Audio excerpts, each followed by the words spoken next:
Thank you to the Potomac Institute. Thank you to B'nai B'rith for organizing this conference this afternoon. Before I get started, I am legally required to say that the views expressed today are my own and do not represent those of the Congressional Research Service. Of course, anyway, given the events in Egypt in the last week, they'll be obsolete in 36 hours anyway, so take what I say with a grain of salt. Wow, we've talked about nuclear deterrence in Iran and naval warfare and terrorism, so I'm going to talk about a different type of crisis, cash crisis in Egypt specifically.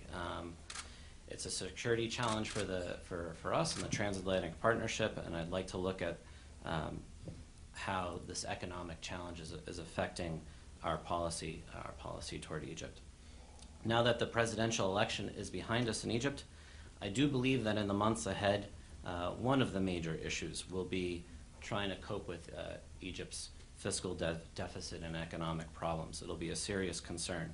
As we all know, economic grievances such as high youth unemployment, corruption, and inequality were major drivers behind the Arab Spring.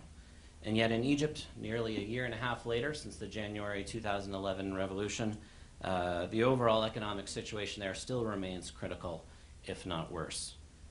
Overall growth this year is a paltry 1.8%. The pound has depreciated significantly. Foreign reserves are less than half their pre-revolutionary levels. Tourist receipts are down. And by the way, the situation in the Sinai, the insecurity there, it's not just a negative for Israeli-Egyptian relations, it also affects tourism when Western backpackers are kidnapped in the Sinai by Bedouin Arabs.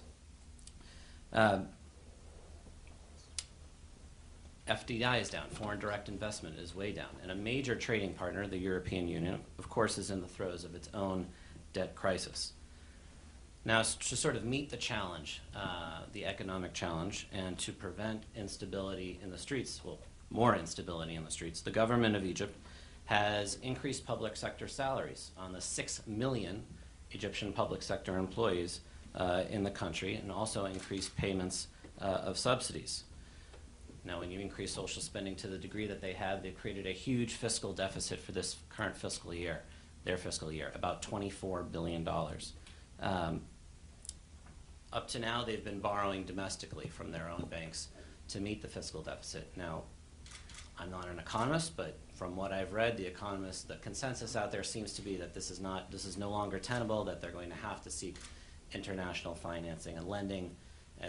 For those of you who follow this story, there's been an IMF proposed package for many months for $3.2 billion that's been out there, but it has not been accepted yet. So if Egypt does require substantial foreign lending, how will the United States, the European Union, react within this uncertain political environment? Yes, Morsi won the presidency. Shafiq was not given the presidency. Yet the political situation remains quite in flux.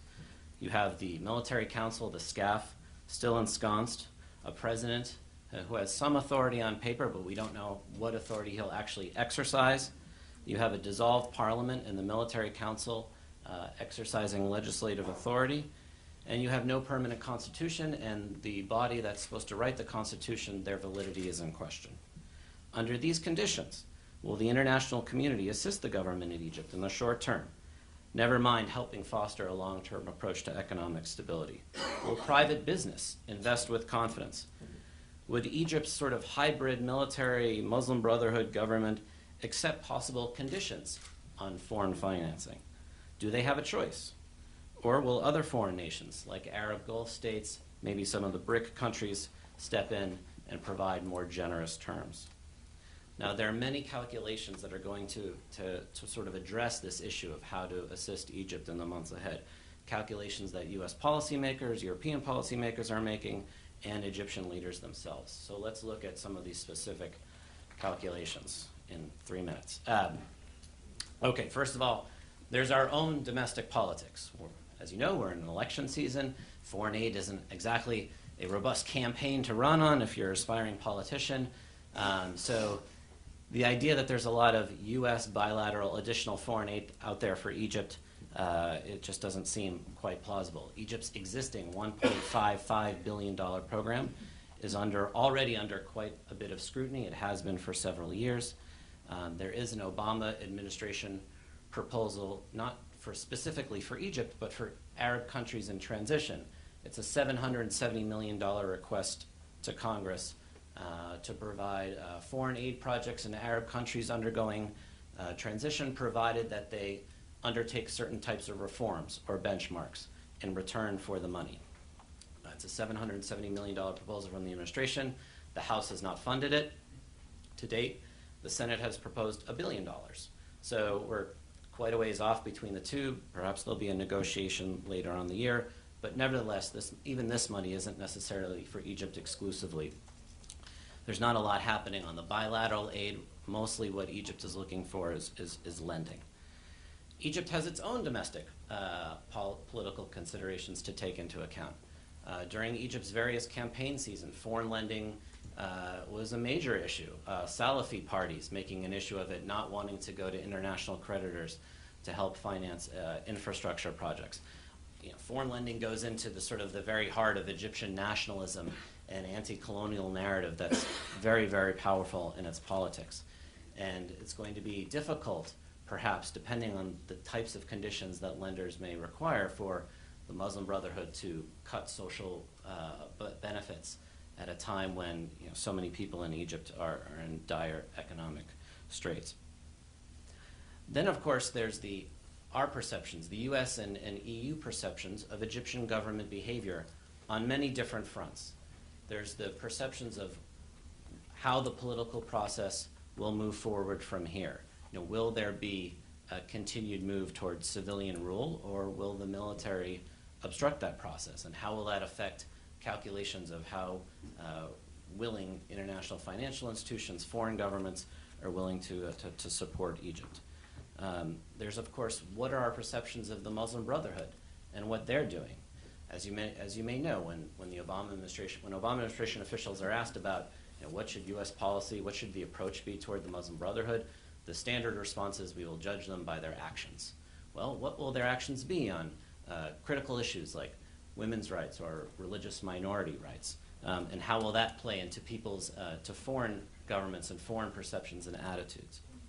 And then finally, and arguably almost as important as these other things, are Egypt's foreign policy. What is the military doing to preserve order in the Sinai within the parameters of the 79 treaty? What is the military and what is the diplomatic community in Egypt doing to foster mediation between Israel and various Palestinian factions? This, of course, will also be critical.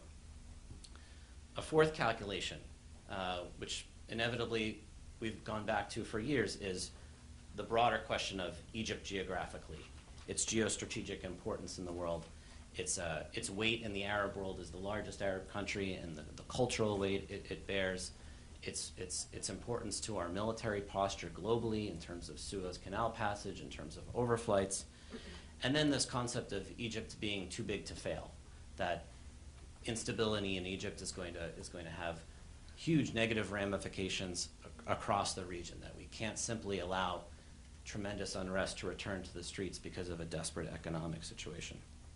And then finally, sort of a last calculation is, what are the alternatives for the government of Egypt? Are there realistic alternatives? I mentioned before, perhaps going to Gulf countries to help to support its fiscal deficit. Gulf countries are helping Bahrain, they're helping Yemen, they're helping Jordan. Would they help Egypt on sort of more generous terms? It's an open question. Gulf countries themselves may want an International Monetary Fund plan for Egypt to instill confidence in their own investments to Egypt. So it's not entirely clear that the government of Egypt can sort of avoid dealing with the West and the international financial community. So how events will play out in the months ahead will determine these calculations, of course. The end result may either be robust support for Egypt, a minimal response, or some sort of middle-of-the-road compromise in which the government of Egypt receives moderate sums of funds from many different baskets. Whatever the result, the transatlantic and Egyptian response to Egypt's economic challenge is an opportunity to define the parameters of Western relations with a new, or perhaps the old Egypt. As always, there is the tension between realism and idealism in our policy response. However, the guessing game that has characterized Egyptian politics as of late has left an aura of uncertainty that clouds business as usual. Policymakers on either side of the Atlantic may move gradually and allow Egypt's political drama to continue to play out while probing for opportunities to maximize influence with new and old actors alike. Thank you.